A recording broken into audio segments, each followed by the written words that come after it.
Hello everyone, welcome back to my channel. তো তোমরা বলো কেমন আছো সবাই? থাম্বনেল দেখে হয়তো বুঝেই গেছো আজ একটা রিভিউ ভিডিও শেয়ার করব। আর এটা হলো ফেসেস ক্যানাডার প্রোডাক্ট, যে রিভিউগুলো তোমাদের সাথে আমি শেয়ার করব। চলো শেয়ার করা যাক। ফার্স্টে এটা একটা কম্বো প্যাক কিনেছিলাম। এটা ছিল তিনটে জিনিস, একটা ছিল স্ট্রোব ক্রিম ফেসেস ক্যানাডার, দেন ছিল একটা কম্প্যাক্ট।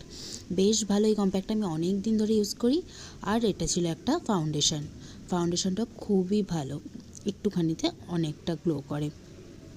তো চলো তোমাদের সাথে এবার ডিটেলসে শেয়ার করা যাক। এই যে স্ট্রোব ক্রিমটা, এটা হচ্ছে হাইলাইটারেরও কাজ করে। এটা ছিল রোজ গোল্ড, দেখতেই পাচ্ছ। এটা খুবই দারুণ একটা প্রোডাক্ট। তোমরা প্রাইমার হিসেবে ইউজ করতে পারো, আবার হাইলাইটার হিসেবে ইউজ করতে পারো। দেন এটা ছিল একটা কম্প্যাক্ট। এই কম্প্যাক্ট আমি প্রায় 2 বছর ধরে ইউজ করি। এটা খুবই ভালো। তুমি যদি কিছু নাও মাখো, এটা শুধু যদি এইটা ইউজ করো, তোমার ফেস দারুণ গ্লো করবে। দেন আমি এইটা একটু ইউজ করে তোমাদেরকে দেখাচ্ছি, দেখো কতটা ন্যাচারালের থেকে গ্লো করবে দেখো। দেন তোমরা স্ট্রোব ক্রিমটার সাথে ফাউন্ডেশনটা মিশিয়েও ইউজ করতে পারো, বা নর্মাল যে কোনো ফাউন্ডেশন ইউজ করতে পারো। আমি এখানে ফেসেস ক্যানাডার ফাউন্ডেশনটা ইউজ করি, দেন কম্প্যাক্ট দিয়ে সেট করে নিই। এই প্রোডাক্টগুলো যদি তোমরাও পছন্দ করো, অবশ্যই পার্পেল থেকে পারচেস করে নিও। দারুণ একটা প্রোডাক্ট। দেখা হবে নেক্সট ভিডিওয়ে। বাই।